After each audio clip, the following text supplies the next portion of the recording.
Partir de la época postridentina, la iglesia se fue entendiendo desde unos pilares que la fueron centrando cada vez más en sí. Estos eran la profesión de una misma fe, la comunión de los mismos sacramentos y el gobierno de los legítimos pastores, especialmente del único vicario de Cristo en la tierra, que era el romano pontífice. Así lo expresa, entre tantas voces de la época, el cardenal Roberto Bellarmino, por ejemplo. Y es que esta noción deja de manifiesto un modelo de comunidad cristiana que se piensa casi exclusivamente desde su ser en sí y para sí, algo que Francisco va a criticar como modelo que viene a ser lo que él llama esa iglesia autorreferencial y autocentrada que hay que superar. Sobre estos elementos, confesión de fe, sacramentos y legítimos pastores, la iglesia entendió por siglos su propia credibilidad y se proponía como el modo de realización de la vida de fe de los creyentes, es decir, que la relación en fe de una persona quedaba reducida o quedaba entendida solo desde los parámetros de la institución eclesiástica y la pertenencia y participación en ella. La gracia, por ejemplo, era una realidad entendida como algo indebido, algo inmerecido que solo creyendo lo que la iglesia declaraba y obraba a la manera en que ella entendía y operaba, entonces podía ser recibida. En este esquema, recordemos pues que el creyente es prácticamente un objeto, un destinatario, alguien que participa del rito, alguien que va al templo a cumplir con lo mandado, pero no es sujeto de su propio proceso en fe, de su proceso de humanización, ni hay un vínculo directo entre la vida pública y social del sujeto con su participación y expresión dentro de la institución eclesiástica. Este sigue siendo pues el modelo y la mediación del encuentro con Dios para muchos cristianos hoy en día. Y esto hace que el cristianismo venga a ser reducido entonces de toda esa potencialidad humanizadora que tiene a una participación privada de los esquemas de religión tradicional. Esto va a su vez constituyendo lo que se llama la cultura eclesial antes que una vida evangélica. Y es que aquí se encuentran entonces dos realidades o dos modos antagónicos completamente de vivir la fe. Como vivida en el marco de la cultura eclesial y a partir de lo que se entiende como correcto y como asumido de manera oficial, o vivido en el marco de una vida evangélica, es decir, que el centro sea la persona de Jesús, la realidad de su praxis concreta, por tanto el seguimiento del Jesús de los evangelios y no desde las estructuras o reformas disciplinarias.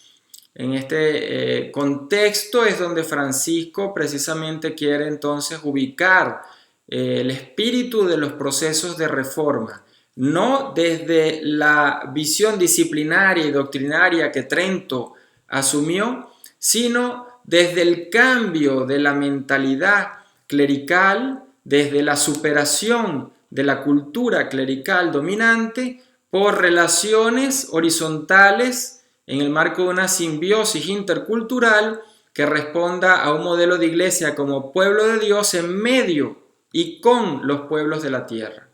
Se trata pues de un paradigma que está en cambio, en evolución, en repensamiento de su propia identidad y ser en cuanto a iglesia, y que no quiere ser la propuesta de una iglesia autorreferencial ni autocentrada que se funcionalice, que se entienda simplemente desde una dimensión gerencial de funcionario que presta un servicio y que considera al otro simplemente destinatario. Se busca entonces que los cambios que se vayan dando y los procesos de reforma partan de una conversión real de esta cultura eclesial y su superación, que permita entonces que el cristianismo recupere su frescura evangélica y que la institución eclesiástica retome ese espíritu de servicio a la luz de la praxis histórica de Jesús de Nazaret y no de otra realidad. El jesuita Karl Rahner, uno de los grandes teólogos del siglo XX, advertía ya el peligro de esta cultura eclesial. Y es que él lo decía en los siguientes términos: el católico moderno vive, así podría formularse, la conciencia de la Iglesia del primer Concilio Vaticano. Y la peculiaridad de este consiste en que su acento se apoya en la Iglesia como motivo, experimentable empíricamente de credibilidad, y no en la Iglesia como objeto, escondido en sí, de fe. El cristiano cree en la Iglesia, pero no en ella. En esta manera de entender que plantea Rahner, la Iglesia tiene que asumirse como una mediación, como un medio, no como un fin ni un objeto en sí mismo. Por tanto, el cristiano cree en la comunidad eclesial, haciendo vida con los otros, pero no cree en la Iglesia como objeto de fe, es decir, como objeto de adhesión de mis principios y de mis convicciones en cuanto absolutizaría a la institución eclesiástica y su mensaje. O peor aún, la estaría identificando de manera radical con un modelo cultural vigente, en este caso el del siglo XXI, pero en otros casos, como sucedió, con modelos culturales, sociopolíticos, por tanto, de distintas índoles que a lo largo de los siglos se fueron dando. Y la Iglesia está llamada precisamente a actuar, a hacerse presente en medio de las culturas, pero sin asumir un modo cultural único, porque en ese caso estaría relativizando todo otro modelo posible de ser.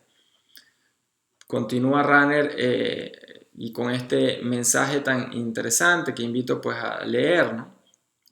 El mensaje de lo porvenir, y esto es la Iglesia, no puede ser el porvenir mismo.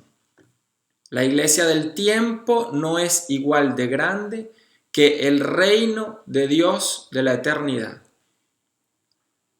Rahner aquí nos ayuda a entender cómo la Iglesia está en función del reino, pero el reino es más que la Iglesia. Cómo nuestra fe puede vivirse en el marco de una comunidad eclesial, pero aquello a lo que nuestra fe nos lleva y que mueve nuestra existencia ha de ser el reino de Dios y no la institución en cuanto fin en sí misma o nuestra adherencia y pertenencia a ella. En este sentido, la Iglesia no puede ser considerada como sagrada, como una realidad sacralizada capaz de hablar en nombre de Dios, sustituyendo así la relación personal de cada uno y que es una relación fundacional constituyente de nuestra persona con Jesús de Nazaret, con el Jesús de la historia, con el Jesús que se nos comunican en los evangelios.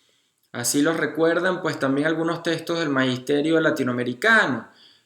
Hago cita del Concilio Plenario Venezolano que invito a leer y que dice lo siguiente: solo Jesús es absoluto y modelo de vivencia cristiana, lo cual relativiza toda expresión histórica de relación con Él, al tiempo que la adhesión a Él convierte a un ser humano nuevo. Convierte a cada uno de nosotros en sujetos nuevos, nos humaniza. En este sentido, toda forma histórica, sea la que podamos entender, cualquiera que sea, es siempre una mediación para ese encuentro con Dios a través del otro, pero nunca es un fin en sí mismo y absoluto. La Iglesia no puede ser en este sentido autocentrada, autorreferencial y menos entenderse como la poseedora de todo aquello que el otro deba seguir para salvarse. La Iglesia es siempre menos que el reino y está al servicio del reino y no viceversa. el Papa Francisco en la Evangelii Gaudium dice lo siguiente: no me cansaré de repetir aquellas palabras de Benedicto XVI que nos llevan al centro del Evangelio. Aquí citaba Benedicto. No se comienza a ser cristiano por una decisión ética o una gran idea, sino por el encuentro con un acontecimiento, con una persona que da un nuevo horizonte a la vida y con ello una orientación decisiva. En este texto, el número 8 del Evangelii Gaudium, el Papa nos centra de nuevo en la importancia y la centralidad constituyente de nuestra realidad humana, de lo que es el encuentro personal con ese Jesús que representa un acontecimiento en nuestra vida y en nuestra historia. Es decir, que la relación personal con Jesús es siempre aquello que da sentido, que constituye y que nos va haciendo sujetos. El pontífice, a su vez, continúa en su tratamiento de este nuevo horizonte cuando le habla a los participantes en la asamblea plenaria de la Federación Bíblica Católica el 19 de junio del 2015 con esta idea y la expone en los siguientes términos. Debemos lograr que en las actividades habituales de todas las comunidades cristianas, en las parroquias, en las asociaciones y en los movimientos, realmente se tome en serio el encuentro personal con Cristo. El encuentro personal con Cristo. Que se comunique con nosotros mediante su palabra, porque como nos enseña San Jerónimo, el desconocimiento de las Escrituras es desconocimiento de Cristo. El desconocimiento de las Escrituras es desconocimiento de Cristo. Aquí el Papa cita y recuerda pues a la Dei Verbum número 25. En fin, Francisco nos ayuda a retomar ese espíritu que el Vaticano II ayorna, actualiza de cara pues a la vida de fe de nosotros como sujetos, como personas. Y no es otro que el recuperar en nuestra vida la centralidad de ese encuentro personal con Jesús a través de las Escrituras, es decir, a través de lo que los evangelios nos revelan y comunican de la praxis de Jesús de Nazaret, del modo de su vida, de discernir las relaciones con los demás, de actuar e insertarse en su mundo, en la historia, y desde ahí hacer vida en nuestra vida lo que es una fe como seguimiento a ese acontecimiento. De esta manera, pues no se trata de vivir a un Jesús abstracto, no se trata de vivir a una iglesia sin Jesús, no se trata tampoco de participar simplemente en el culto y en el templo, sin ninguna conexión real con las personas con las que vivimos en esta sociedad y en esta época global. Se trata pues de recuperar que nuestra humanidad ha de ser tan humana como la humanidad de Jesús. Ha de dejarse humanizar por la humanidad de Jesús y encontrarse con el otro como aquel que me hace presente el rostro de Dios a través de su vida. Como diría Rahner, se es cristiano, y cito, aun cuando no se conozca el nombre de Cristo o se opine que hay que rechazarle. Es decir, Rahner entiende, y continúa el texto, que por medio del Espíritu, que es prenda de la herencia, se restaura internamente todo el hombre hasta que llegue la redención del cuerpo. Es decir, de su corporalidad histórica, de su hábitat sociocultural. Para Rahner, en este espíritu, pues, ¿no?, conciliar que él asume de manera real y fundamental para la vida de la Iglesia, es importantísimo entender que ser cristiano es mucho más amplio que pertenecer o estar en adherencia a la institución eclesiástica. Y que la razón del ser cristiano se basa, se constituye, se moldea a la luz del modo humano como seamos, al estilo de Jesús de Nazaret, aun cuando no lo conozcamos, aun cuando no lo profesamos, aun cuando no lo reconozcamos. El Espíritu de Jesús de Nazaret es el que obra en nuestra humanidad y a través de nuestra humanidad en el encuentro con el otro para encontrarnos ahí al rostro de Dios. Esta es la dinámica del reino. Esta es la dinámica que ha de descentrar a la iglesia de sí misma y hacerla entender que ella no es creíble por sí misma, es decir, a través de sus ritos, a través de sus maneras de entender la moral o la actitud en la sociedad, sino que la credibilidad le viene en cuanto seguidora de esa humanidad fraterna de Jesús de Nazaret, de esa humanidad fraterna que Jesús propone como una realidad constitutiva de nuestra propia humanidad y que es el único camino mediante el cual podemos encontrarnos con nosotros mismos, con el otro y con Dios. De aquí que Francisco entienda a la vez que no se trata de una labor filantrópica, esta de encontrarnos con el otro y de ser mejores seres humanos. Se trata ante todo de una respuesta real a nuestra propia humanidad, a nuestro propio modo de ser. No es algo que hago, sino que es la realización de lo que soy, estoy llamado a hacer, de una vocación. Por eso el cristiano no hace filantropía. El cristiano vive solidariamente, que es otra cosa. Vive en lazos y vínculos de unión con el otro, de tal manera que el dolor y la carencia del otro no puede estar ajena de mí. Y mi respuesta no es simplemente un darle al otro de aquello que carece, sino vincularme, conectarle al otro para que en relación mutua, horizontal y simbiótica ambos podamos crecer.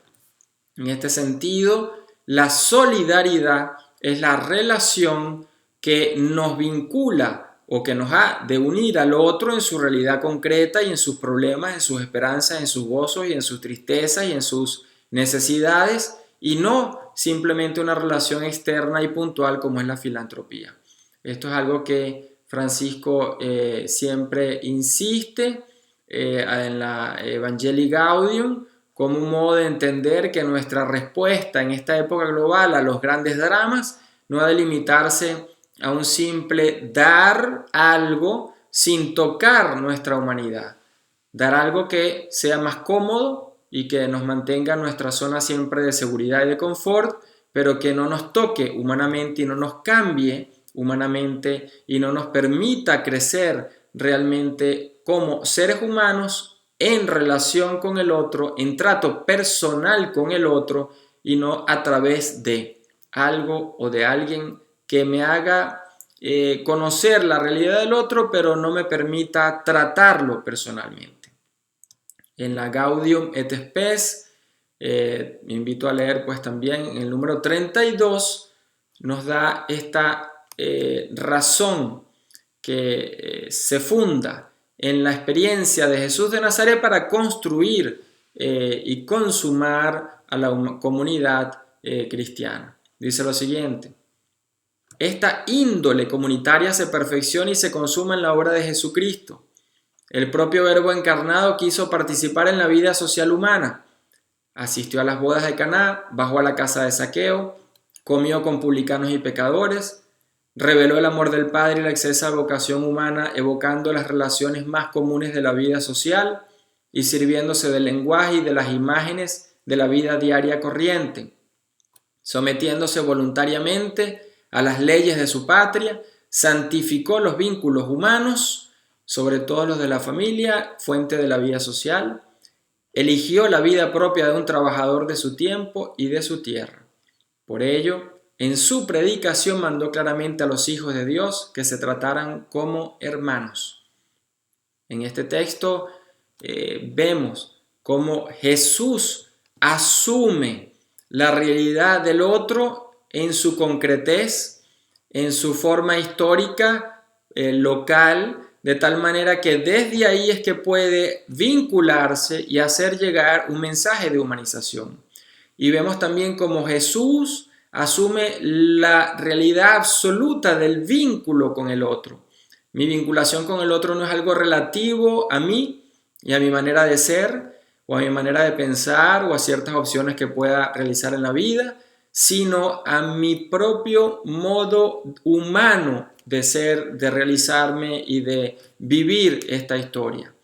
En este sentido, pues lo que está en juego y lo que aquello pues que estamos llamados a desarrollar es nuestra respuesta fraterna en este mundo global, nuestra respuesta como hijos de Dios que viviendo en el espíritu fraterno de Jesús de Nazaret queremos responder a esta humanidad desde lo más humano que podamos tener, vivir y desarrollar en nosotros, desde esa humanidad a la que estamos llamados a asumir, a desarrollar y a vivir como nuestra vocación profunda, real y constituyente.